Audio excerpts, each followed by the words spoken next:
Cuando hablamos de la Tebaida berciana, estamos haciendo referencia a un territorio que es el Bierzo. En un principio, al menos desde que en el siglo XVIII el padre Flórez en su España Sagrada define a todo el Bierzo como espacio sagrado. El nombre de Tebaida es una palabra griega, viene de Tebas, que es una región de Egipto en la que se inician los primeros monjes en el cristianismo. Hablamos del siglo III, IV. Allí algunos se encuentran con aquel texto del Evangelio: si quieres ser más perfecto, vende todo lo que tienes, dáselo a los pobres y ven y sígueme. Y algunos valientes, como San Antonio Abad, o algunos valientes como San Pacomio, vendieron todo lo que tenían y se fueron al desierto, se fueron a lugares inhóspitos, a la soledad, para buscar allí la santidad, una vida más auténtica, más perfecta. Ni cabe duda que aquello hizo que se llamara la Tebaida, porque se retiraban al desierto de Tebas.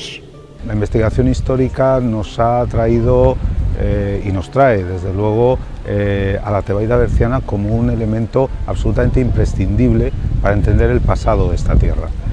Sin esos eremitas que trajeron el espiritualismo oriental hacia el mundo occidental, no entenderíamos mucho de lo que ha pasado en Occidente en los siglos posteriores a la presencia romana. Y eso pasó aquí, pasó en esta tierra. Es un espacio de religión, de culto. Es un espacio geográfico muy bien definido por sus límites. Los pueblos que comprenderían la Tebaida actualmente, para mí todos los pueblos de Compludo hasta Bouzas, después Peñalba con su jurisdicción y luego Montes, lo que fue el territorio del abadengo de Montes, que comprendía Montes, Ferradillo y San Adrián. Ferradillo trajo durante unos años por la calle de la Amargura a algunos investigadores, porque siempre ponían Ferradillo de la Laguna, y la laguna está encima de San Adrián. Había una laguna más grande que con el tiempo pues se ha ido desecando, incluso la han drenado y dejó de existir, pero el lugar se sigue llamando la laguna. Ahí estuvo el primer Ferradillo, Ferradillo de la Laguna. Se desplazaron a donde está ahora por cuestión de entendimiento por el ganado con los de San Adrián. Y después, por la parte de abajo, todos los del valle, San Cristóbal, Manzanedo, un poco más abajo de Manzanedo había un pequeño caserío, un barrio que era La Cistierna.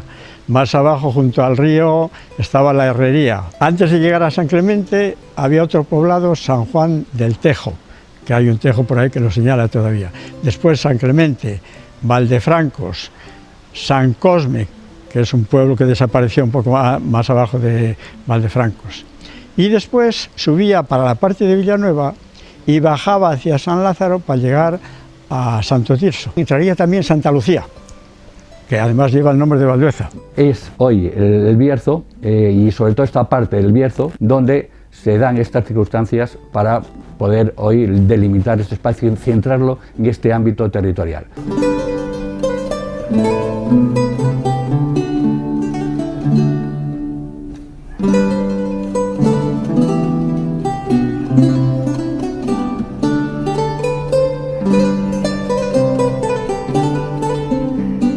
Vienen al Bierzo fundamentalmente no escapando de ningún peligro eminente, sino fundamentalmente buscando la salvación de su alma, buscando un espacio de vivan aislados del mundo y donde con ese aislamiento y con esa vida solitaria puedan dedicarse a la meditación, a estar en contacto con la divinidad y alejados de los peligros, vamos a decir, entre comillas, del mundo. Los lugares de culto, las montañas sagradas, son siempre las mismas. La religión cristiana se impone sobre la religión romana, que se impone sobre las religiones prerromanas. Esto es lo que ha pasado aquí, sin ninguna duda.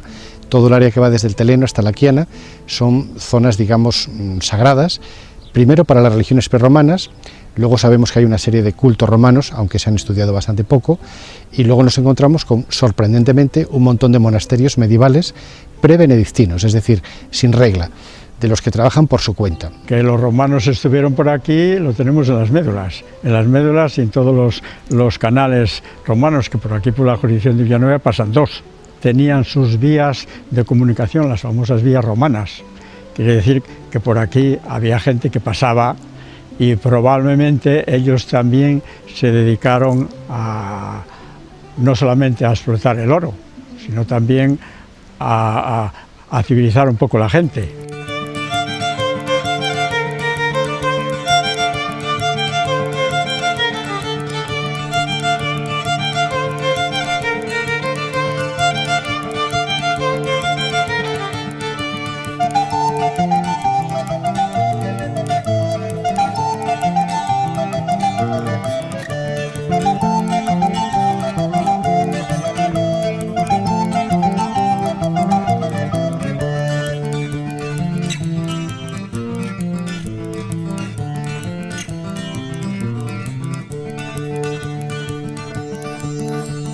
Que Frutuoso es uno de los grandes pilares de la Iglesia en el siglo VII de la época visigoda, juntamente con algunos personajes, evidentemente, de la esfera del ámbito de Toledo, pero es una de las grandes referencias no solo religiosas, sino también y espirituales, sino también intelectuales. A mediados del siglo VII, hacia el año 650, un noble de origen godo, un tal Frutuoso, viajó desde Complutum, desde Alcalá de Henares, a las tierras de las propiedades de su padre, el dux del Bierzo, y fue a parar a Compludo.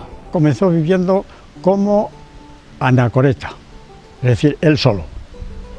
Pero inmediatamente vino gente a sumarse con él que quería llevar la vida de él. Entonces ya pasaron de anacoretas a eremitas, ya tuvieron que construir ermitas, casas para los distintos anacoretas. No solo fundaba los monasterios, sino que hacía la legislación que los iba a regir. Entonces, ¿por qué es tan importante conocer Compludo mediante excavación o conocer San Pedro de Montes? Porque es de los pocos monasterios que sabemos que tenía una legislación, y esa legislación es la que nos dice cómo era el monasterio. Por ejemplo, te dice, el refectorio tiene que estar cerca de la iglesia para que los monjes puedan asistir a las misas convenientemente. Esa es una cosa. La cocina tiene que estar cerca del refectorio para que la comida no llegue fría. Cómo tienen que hacer, cómo tienen que ocupar su tiempo, qué normas han de regir su vida, cómo trabajar, cómo orar, en definitiva, cómo llenar su tiempo. Aparece una serie de estructuras murarias potentes y numerosas, lo que puede corroborar que las excavaciones que en su día, en los años 50, Menéndez Pidal desarrolló, que fueron un poco, no muy sistematizadas y sin grandes medios, pues puede corroborar evidentemente que ahí hubiera estado el primer monasterio fundado por Frutuoso, que dio origen después a todos los que fundó, no solo en el Bierzo, no solo en Portugal, no solo en Galicia y no solo incluso en Cádiz, porque la actividad de este personaje Frutuoso fue impresionante. Aquí, en el Museo del Bierzo, tenemos una muestra de lo que fue el monasterio de Compludo. Desgraciadamente, únicamente se trata de un capitel, pero en los años 50, el arquitecto José Menéndez Pidal hizo varias excavaciones en Compludo y halló varios restos, entre otros el que se conserva hoy en el Museo del Bierzo. Pues a veces habría conflictos y de vez en cuando pues algunos monjes marcharían a otro monasterio, a otro sitio, y eso debió pasar con el bueno de Frutuoso. De Compludo, San Frutuoso fue a fundar el monasterio rufianense. El monasterio rufianense es el que hoy conocemos como San Pedro de Montes. Un día, porque todo aquello pertenecía a la archidiócesis de Compostela, pues el compostelano, obispo, arzobispo, fue por allí a hacer la santa pastoral visita y se llevó los restos para Santiago, pensando que así le daría mejor culto y los dignificaría. Estuvieron en la catedral, posteriormente se hizo una iglesia que todavía se conserva, muy cerquita de la catedral, frente por frente, de piedra, y allí descansaron para siempre sus restos. Los portugueses siempre entendieron que aquello había sido un robo sacro y han sido conscientes poco a poco, y al actual arzobispo les ha concedido la mitad. Están partidos los restos en Santiago y en Braga. En el Bierzo debe haber solamente una imagen en Compludo y en San Pedro de Montes, no sé si hay también una pequeña imagen en un altar lateral, pero no hay más en todo el Bierzo, más imágenes.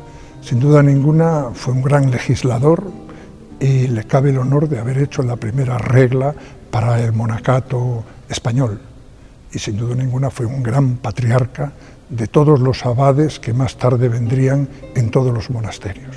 Esta obra, iniciada por Frutuoso, va a ser continuada por algunos de sus discípulos, como es Valerio, que nos ha dejado unas obras fundamentales sin las cuales hoy sería imposible que estuviéramos hablando quizás de la Tebaida. Es uno de los monjes que ha escrito obras, que conocía el pensamiento de su tiempo, la teología, lo que llamamos la Sagrada Escritura. Era un hombre que tenía conocimientos de música, de poesía, y es un gran escritor. Redacta su autobiografía, redacta una especie de regla monástica, pero luego además recopila y transcribe del latín y del griego, parece que del griego también, una serie de biografías de santos que son anacoretas, que viven apartados del mundo, sobre todo en Mesopotamia, en Alejandría, en Egipto, y esa es la forma en la que llega al occidente europeo lo que es la vida monástica, a través de ejemplos de santos que viven allí y que Valerio nos cuenta. Además, elige un grupo de santas, una cosa muy original en Occidente. En Occidente había frailes, pero había muchas menos monjas. Entonces, dedica media docena de esas biografías a santas orientales, de Egipto fundamentalmente, que son vírgenes y que se apartan del mundo, que se niegan a casarse, muchas huyen del matrimonio, precisamente, son anécdotas que cuenta, y que los quiere poner como ejemplo para las monjas de Valdueza. Gracias a eso sabemos que en la Tebaida berciana había monjas también, y que hay varones y mujeres, lógicamente. La regla también que tenían era común. Esos textos que hizo, como los empaquetó, son 40 o 50 en un solo códice, eso permitía reproducirlo, copiarlo, y recorrieron toda Europa. Parece que era un hombre hijo de familias ricas, y la primera parte de su vida la vivió dentro del mundo. Debía ser un hombre que no se perdió ninguna juerga, ni aparentemente ningún pecado. Y después, en un momento decisivo de su vida, pues motivado por ciertos pensamientos y experiencias de su propia vida, pues se planteó la existencia y encontró una salida con la vocación. Pero fue un hombre torturado, encontraba al demonio persiguiéndole por todos los lados, era un hombre que no tenía clara la salvación de su vida. Aquello le llevaba a plantearse la vida con auténtico frenesí y con auténticos problemas. Una vez tuvo una catalesia, es decir, se sintió muerto y volvió otra vez a la vida, porque creyeron realmente que estaba muerto, pero no lo estaba. Aquello le creó más fama todavía. Lo que sí es cierto que tenía una personalidad muy convulsa, y al tener una personalidad muy convulsa, pues hace que la gente a veces no se imagine un santo así. Pero sí, el pueblo de Dios le considera santo, y yo creo que uno de los monjes más auténticos y más duros, porque era duro consigo mismo y era muy austero, y era de los monjes que no exigen a los demás, se empezaba por exigirse a sí mismo.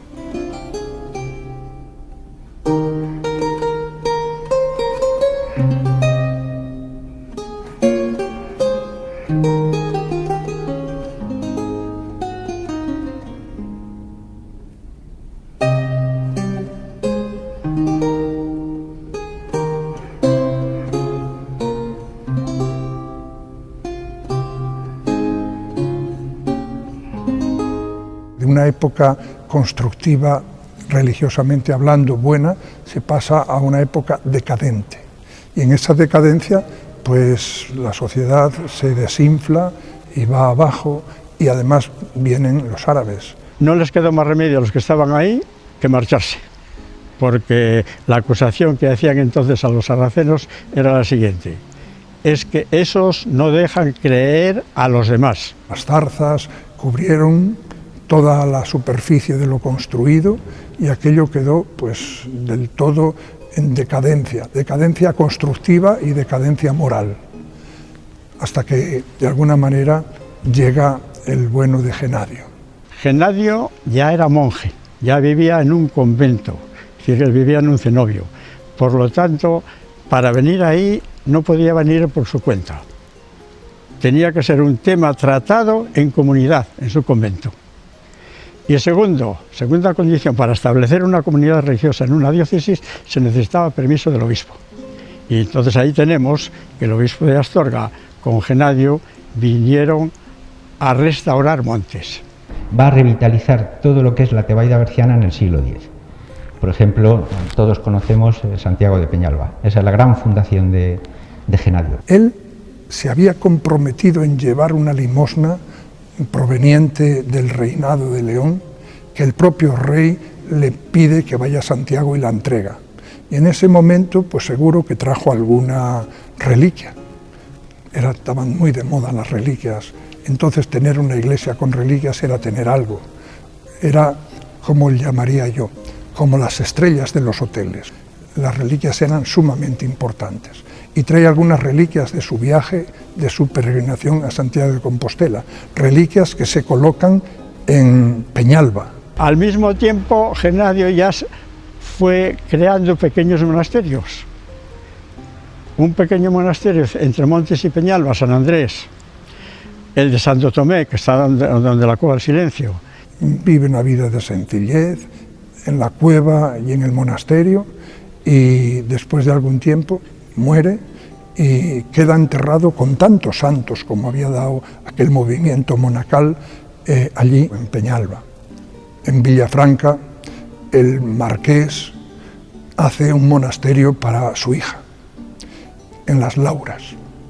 Y su mujer, que quería mucho aquel monasterio, preguntó a su confesor, que era un monje de Carracedo, le preguntó cómo ella tendría reliquias para honrar más aquella iglesia de Las Lauras donde estaba su hija, como monja.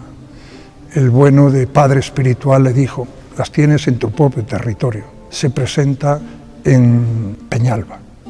Allí sale la gente y están preparados para levantar las tumbas.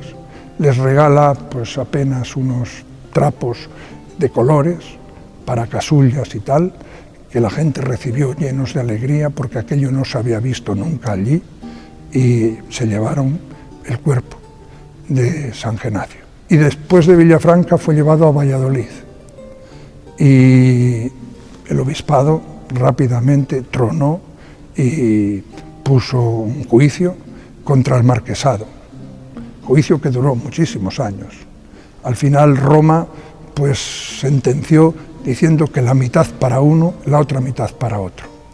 Esa mitad del marquesado actualmente pues debe estar en un monasterio cerquita de León. En Peñalba hay un brazo como reliquia, un brazo que se conserva, pues lo que dan a besar el día de San Genadio. Restauró también Compludo, los monasterios que había habido antes en Compludo. Hay unos trabajos muy interesantes sobre el tumbo de San Pedro de Montes. Es un monumental armazón de documentos del siglo IX al siglo XIII, y esa documentación siempre se dio por válida, por auténtica. Es decir, qué buenos son los monjes que han apuntado su historia, que nos la cuentan toda aquí escrita, hasta que ha llegado una persona, Agúndez, una investigadora reciente, joven además, se lo ha leído y ha dicho: caray, nos están tomando el pelo. Ha descubierto que el tumbo de San Pedro de Montes tiene un fin político. El señor que lo hace es el administrador económico del monasterio. Lo que pretende es poner al día sus rentas, sus propiedades y, si es posible, quedarse con las de los vecinos. ¿Por qué? Porque Montes tiene acceso directo al rey de la época a través de una serie de personajes, y sin embargo los monasterios vecinos no tienen ese acceso. ¿Qué hace? Pues les quita las rentas, les borra de la historia. Entonces hay documentos de Montes que deberían de citar los monasterios de alrededor, pero que cuando los transcriben, cuando los copian, los resumen en el tumbo de Montes, no aparecen. Esta persona, precisamente Agúndez, menciona eso, una cierta censura a la hora de recoger los documentos en el tumbo de Montes y a la hora de olvidar que originariamente eran muchos los miembros de la Tebaida, pero que uno de ellos, San Pedro de Montes, fue arramplando con los demás, eliminándolos, sustituyéndolos, agregándose sus bienes, y bueno, contó con la inestimable ayuda del obispado de Astorga, que tenía mucho interés en convertir esos otros monasterios en simples parroquias y en simples ermitas, porque así le pagaban el impuesto al obispo.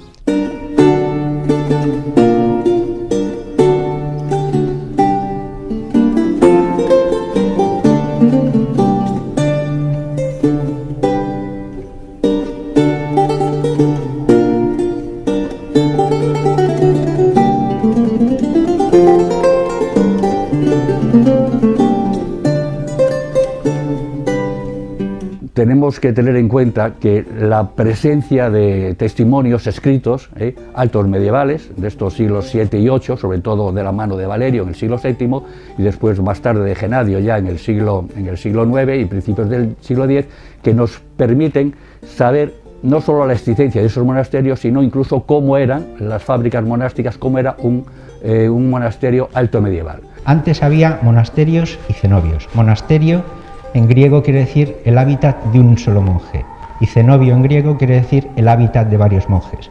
Es decir, ahora hablamos de monasterios, siempre nos referimos a cenobios, pero en aquella época el monasterio eran hábitats de solitarios, hábitats de anacoretas, de hombres que, como ellos decían, abandonaban el mundo y se iban al yermo, a las soledades del yermo. Cuando hablamos de un monasterio medieval, como pueden ser los que hay aquí, no tenemos que pensar en grandes estructuras como San Pedro de Montes, etc.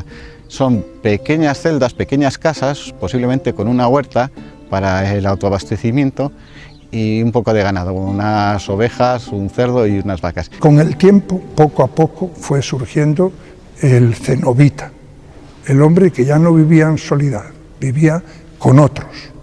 Se fueron formando pequeños monasterios. Esto traía más ventajas, porque mientras uno trabajaba la huerta y sacaba pues verduras para todos, otro tenía colmenas y sacaba miel para todos, y otro era padre espiritual y rezaba y dirigía espiritualmente a otros. Un albañil como Baldario sería muy bien valorado, que es el que acompaña tanto a San Frutuoso como a Valerio. Este albañil que llaman, seguro que sería una persona, posiblemente monje, con gran conocimiento del afán constructivo. Y sin duda ninguna sería un hombre importante a la hora de diseñar lo que llamamos pues, las fundaciones. La gente ve en los monasterios un sitio donde se puede trabajar, se pueden suministrar pues, una serie de servicios que a lo mejor los propios monjes no tienen. Entonces, bueno, sí que forman un punto de agregación para las poblaciones que están un poco dispersas y se van a juntar en torno a los principales núcleos. Incluso esos núcleos, asimismo, van a atraer a otra serie de monjes o de eremitas que estén dispersos y con esto va a ir aumentando el tamaño, pues efectivamente dejan de ser esas pequeñas celdas para ya construir una iglesia común, por ejemplo, y estancias comunes tanto para los monjes como también para los seglares que viven al amparo del monasterio. La iglesia de Santiago de Peñalba no esperemos que encontremos a su alrededor un refectorio, un dormitorio, no, era una iglesia a la que iban a rezar los sábados, los domingos y las fiestas, todos los eremitas, todos los solitarios, todos los anacoretas que había en la zona. Por eso la iglesia de Santiago de Peñalba está aislada, no hay construcciones a su alrededor, porque no era un espacio para vivir, era un espacio para orar. Estaría al cargo de 1 o 2 monjes, pero no habría una comunidad. Simplemente que allí todos los solitarios de la zona iban a reunirse, a juntarse una vez a la semana, oraban y volvían a sus cuevas y a sus ergástulas, le llaman, ¿no? Lo importante es que ahí está un edificio del siglo X que es uno de los más interesantes de Europa, de esa época. Y eso no lo decimos los bercianos, sino está reconocido por los mejores historiadores del arte, tanto de Europa como de España. Una verdadera joya y está ahí. La iglesia de Santiago de Peñalba y el monasterio de San Pedro de Montes son realidades que hoy, en el pleno siglo XXI, nos trasladan a estudiar y analizar todo ese pasado que refleja la Tebaida de una manera espectacular. Algunos de estos monasterios pues van a contribuir, sobre todo en colaboración con la monarquía, con los reyes primero asturianos y después con los reyes leoneses, a colonizar el territorio. Y así tenemos los pueblos en el valle, están todos en el valle, por ese lado, en este valle está Villanueva y San Adrián, por el otro lado Santa Lucía, donde podían vivir. Claro, aquí en este valle sí, además de Villanueva y San Adrián estaba Ferradillo arriba. Cuando hablamos de Tebaida no hablamos de hombres santos, no solamente hablamos de unos personajes que fueron anacoretas, que hubo muchos que siguieron los pasos de Frutuoso, de Genadio o de Valerio, inundando prácticamente todo este valle y toda esta comarca, sino estamos hablando de un concepto que tiene unas connotaciones políticas territoriales y que sirven para definir muy bien, sobre todo en toda la época medieval, al Bierzo, ¿no? Los organizaron y crearon el Concejo del Valle, el Concejo de la Quintería y después el Concejo de Villanueva. Tenían reuniones y nombraban los oficiales que tenían que administrar justicia, etcétera, para la convivencia durante el año. Y al año siguiente se volvían a juntar para volver a regirlos. Hasta que a finales del siglo XVI, pues Felipe II se lo quitó al monasterio de Montes y creó el señorío de Villanueva. Pero con ese señorío siguieron casi las mismas costumbres que tenían con el abad de Montes. Son los que dieron cultura a esta zona, porque los frailes al mismo tiempo enseñaban a leer y a escribir a la gente. Tenían escuelas y eran ellos, lógicamente, porque era la gente instruida de aquel momento. Y enseñaron también a cultivar los campos. Pues hay que pensar que son los monjes, por ejemplo, los que van a difundir el cultivo de la vid, y hay que pensar también que el cultivo de la vid va a ser el monocultivo prácticamente del Bierzo durante muchos siglos, hasta que la filosera entra con este sistema de crisis, y eso va a condicionar muchísimo la vida y el desarrollo del Bierzo, cuyas consecuencias, incluso podríamos decir, aunque esto se nos escapa ya un poco del tema de la Tebaida, las estamos padeciendo ahora, ¿no?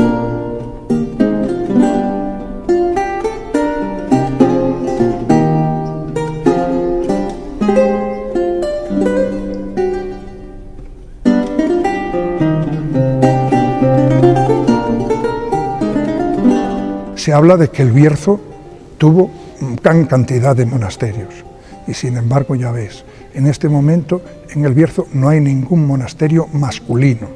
Sí hay monasterios de monjas, pero de monjes no queda ninguno. La pena fue la desamortización de 1850 que los derribó, no solo los monasterios, sino el gran patrimonio de bibliotecas, de libros, de cultura y de todo lo que tenían. La desamortización es un proceso sobre todo de tipo económico, pero también político, tiene ramificaciones de todos los sentidos. Sería la nacionalización de todos los bienes de manos muertas, o sea, los bienes de la Iglesia, y sacarlos, hacer los bienes públicos, bienes nacionales, y sacarlos en subasta para el comprador, para el que quiera comprarlos, ¿no? El que pueda comprarlos. ¿Por qué se hace esto y a qué es debido? Bueno, pues es algo que viene, es un proceso que viene de muy atrás. Y incluso en la Edad Media se puede hablar de desamortizaciones, o en tiempos de Felipe II. Cuando el Estado necesita dinero tiene que coger los recursos que tiene más a mano. Normalmente es de acuerdo con la Santa Sede, pero otras veces pues no. En el terreno liberal se intenta vender todo lo de sobre todo el clero regular, es decir, los conventos masculinos. Entonces sacan a la venta casi todo, los edificios, las fincas rústicas, las fincas urbanas, todo. Y ahí entraría el San Pedro de Montes. San Pedro de Montes tiene muchísimas explotaciones agrícolas y tiene muchísimos terrenos, y también tiene fincas importantísimas, tiene 2 ferrerías, una en Pombriego y otra aquí, en Linares, en San Clemente, ¿sabéis, no? Entonces eso es lo primero que venden, y por un precio exorbitado. Las fincas no tienen mucho valor en esa zona, es una zona montañosa, pero sí los foros. Los foros son, ya sabéis, un contrato de arrendamiento. Gente de dinero, gente, digamos, la burguesía, es decir, la oligarquía de aquí, de esta zona. Esto se hacen con todos los foros subastados. El Estado se da cuenta del problema y entonces en la siguiente desamortización los va a sacar con una capitalización muy pequeñita. Entonces sí, los colonos pueden todos redimirse y hacerse con los foros, que es el origen de la propiedad hoy. ¿Cómo lo tomó la Iglesia? Pues bueno, ahí no hay una posición unánime tampoco, Normalmente, lógicamente, ven aún hoy pues un robo, ya sabéis, ¿no? El expolio, no hay derecho, todo esto. Pero luego veremos, por ejemplo, que un obispo, el obispo de Astorga, Félix Amat, este estaba a favor de la desamortización, y estaba a favor, y sabía que era una de las formas más importantes para consolidar un Estado. Daros cuenta que mucha gente que participa en la desamortización, que esto se lo callan, son curas, son frailes, que compran también bienes, viéndolas venir, es gente que sabe lo que hay y compra también bienes para tener propiedades. Pero hay muchas más cosas. Por ejemplo, de San Pedro de Montes pasa inadvertido la gran cantidad de libros que se van a León para hacer la biblioteca provincial. Muchos libros son inservibles, no valen para nada y los venden por arrobas, los venden para eso, para el fuego, o sea, en carros se llevan para quemarlos, ¿no? Unas 22 obras de arte, serían estatuas y tal, que la mayoría de ellas se van a perder. Lo peor fue la pérdida del patrimonio artístico, eso fue un abandono, porque fue un abandono total, un degenere, o sea, un dejar que cada uno, los pueblos se aprovecharon, unos y otros no, de materiales para hacer casas, etcétera, etcétera.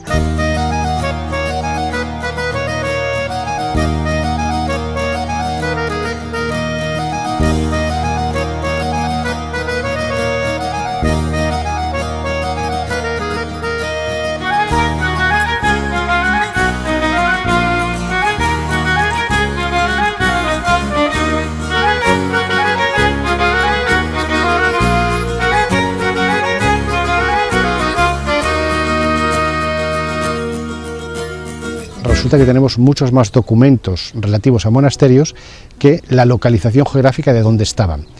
En el caso de Peñalba, todo el mundo conocemos el monasterio de Peñalba, de Santiago, y el monasterio de San Pedro de Montes. Hay trabajos de Cubero y la Carta Arqueológica de Ponferrada ha recopilado de muchos autores otros 15 monasterios o ermitas o lugares de eremitas.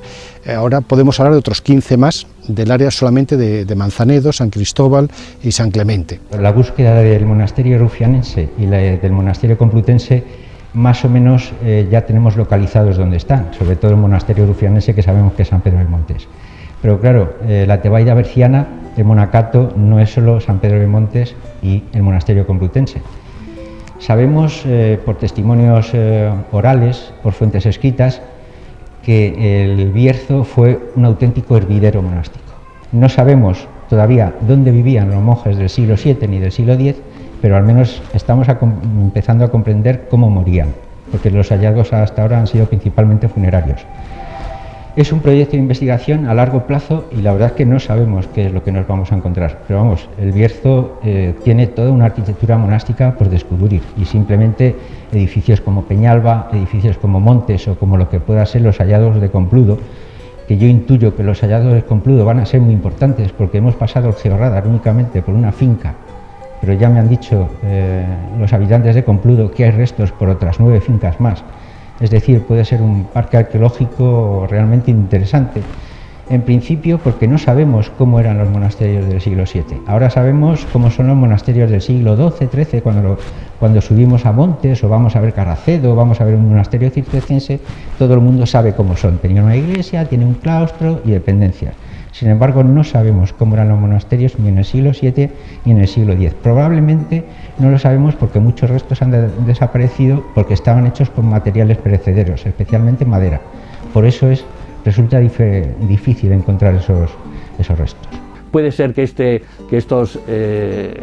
estas excavaciones que están llevando a cabo y estos estudios, pues que igual no se consiga lo que se piensa que pueden aportar al 100%, pero lo que está claro que es el único sitio de España donde se puede conseguir unir ese espacio temporal que va desde el siglo VII hasta la Baja Edad Media a través de una serie de monasterios, porque están ahí, porque lo sabemos por las fuentes que ahí estuvieron, porque lo sabemos por los testimonios, incluso la tradición oral, y por lo sabemos por los restos de los edificios que existen ahora, ¿no? Los hallazgos en la zona de la Tebaida berciana no son grandes tesoros ni grandes monumentos, porque de eso nunca hubo.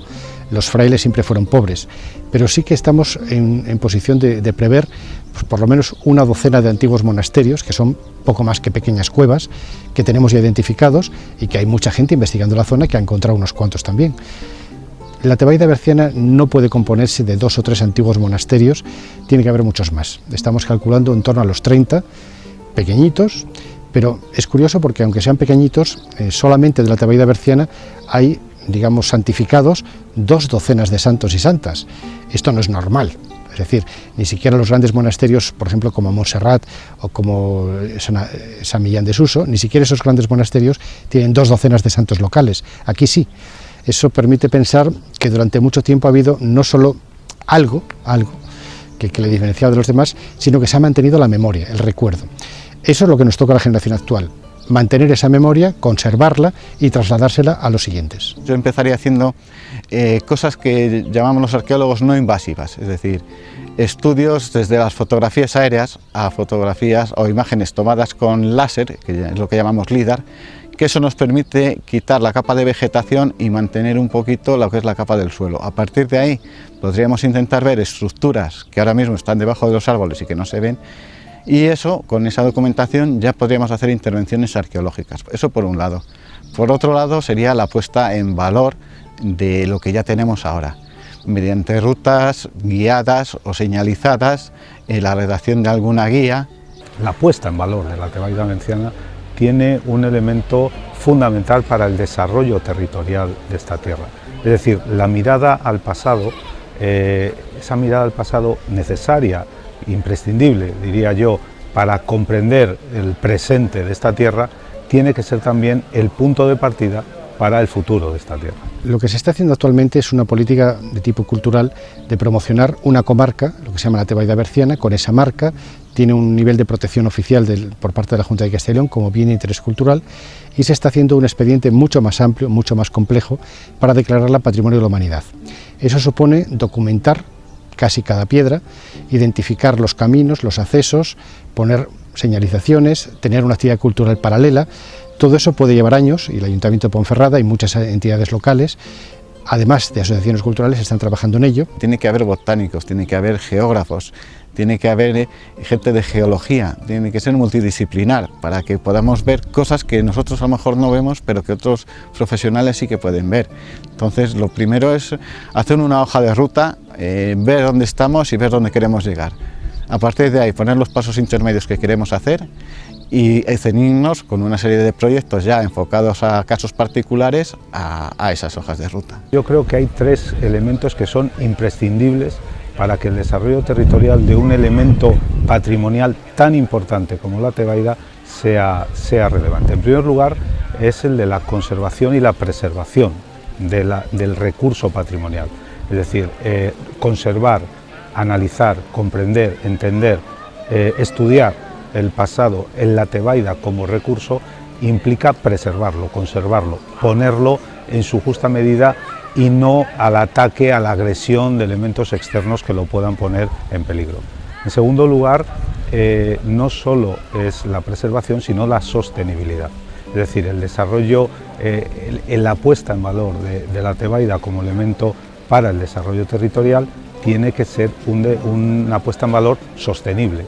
Sostenible quiere decir sostenible desde un punto de vista patrimonial, pero también desde un punto de vista medioambiental. Es decir, no podemos agredir al territorio de una manera con un turismo masivo, con una presencia masiva del ser humano y teniendo fundamentalmente en cuenta también de manera clara a los habitantes del territorio. Es decir, conjugar los intereses de los habitantes con los intereses de los visitantes, eso es hacer una visita, una puesta en valor sostenible del territorio. Y en tercer lugar, hacerlo con inteligencia.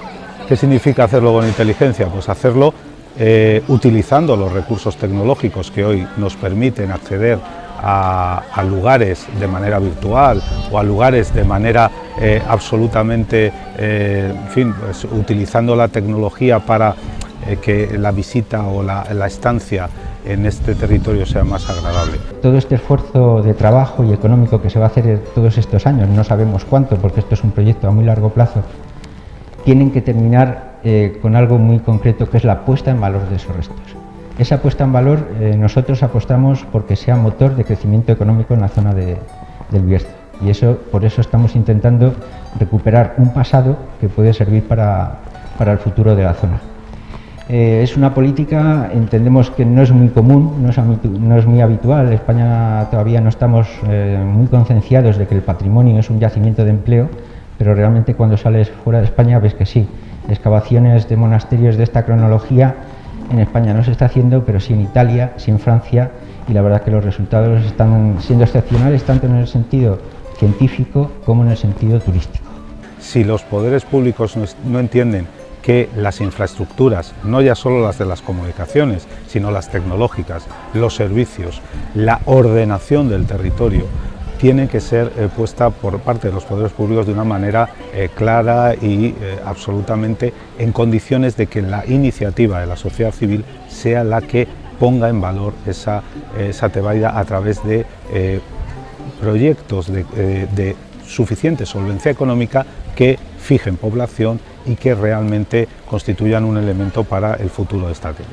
A ver si podemos crear pues eso, un modo de vida que a lo mejor no son las grandes empresas que creaban miles de puestos de trabajo, sino que podemos fijar una población en base a unos valores tanto naturales como culturales y que sea la propia gente de las localidades la que se beneficie de los proyectos que queremos poner en marcha. La Tebaida tiene un elemento que no tienen los demás monasterios del país. No solamente tienes una historia de unos santos, de un lugar de religión, un lugar de recogimiento, que eso tiene su atractivo, lógicamente, sino que tienes además una población rural, todavía vive alguien en Peñalba y todavía vive gente en toda la comarca. Eso en otros monasterios a veces ya no hay nada, es decir, están en medio del monte, perdidos, no hay ni quien viva allí y te da un aspecto desolador. Pero es que además tiene un paisaje único, con una serie de endemismos botánicos, un clima, una climatología específica, un microclima, es un área de montaña que también es espectacular en cuanto a las alturas. Todo eso junto te permite pues una zona visitable con un atractivo que no tienen los demás. ¿Qué hay que hacer? Hombre, hay que cuidarlo y hay que evitar la masificación, por supuesto. No podemos pensar que esto pueden venir aquí miles y miles de personas a la vez. Destruiríamos el paraje, destruiríamos nuestro propio futuro. Por lo tanto, incorporar un proyecto sostenible implica hacer entender, y esto es muy importante, tanto a los habitantes del territorio como a los posibles visitantes, lo que van a ver, lo que van a conocer y educarlos patrimonialmente. No es un turismo a cualquier precio, tiene que ser un turismo selectivo, un turismo de calidad. Y bueno, pues para eso hay que dotar al Bierzo de infraestructuras. Por ejemplo, se me está ocurriendo un centro de interpretación, que para eso tenemos San Pedro de Montes, la inversión que ya se ha hecho ahí, y bueno, pues podría servir, por ejemplo, de centro de interpretación de la Tebaida, ¿no? Como es un proyecto a largo plazo, vamos pensando poco a poco, pero desde luego en la cabeza de los directores la puesta en valor es algo fundamental y apostamos por eso. La tendencia ahora mismo no es de sol y playa, sino intentar buscar grupos a lo mejor más pequeños, más concienciados con el medio ambiente y con la cultura, y creo que esa es la gente que va a saber disfrutar de lo que le puede ofrecer la Tebaida. Tanto el pueblo de Santiago de Peñalba como San Pedro de Montes prácticamente mantienen una estructura que podemos decir que están más cerca, lo que son los espacios y el tejido urbano del siglo X que del siglo XXI, pues evidentemente eso ayuda a que la gente que se acerca a este espacio, a este territorio, pues bueno, pues reciba esas vibraciones y que los lleven, que los conducen a un camino de paz y de tranquilidad, ¿no? Hay que buscar los valores intrínsecos de los sitios, hay que darlos a conocer, y yo creo que la marca Tebaida es bastante potente ya para tener su propia personalidad. Yo creo que el conjunto de valles, de montes, de monasterios, de ríos, de pueblos, de caminos que tenemos allí, tienen la suficiente entidad como para valorarse por sí mismos.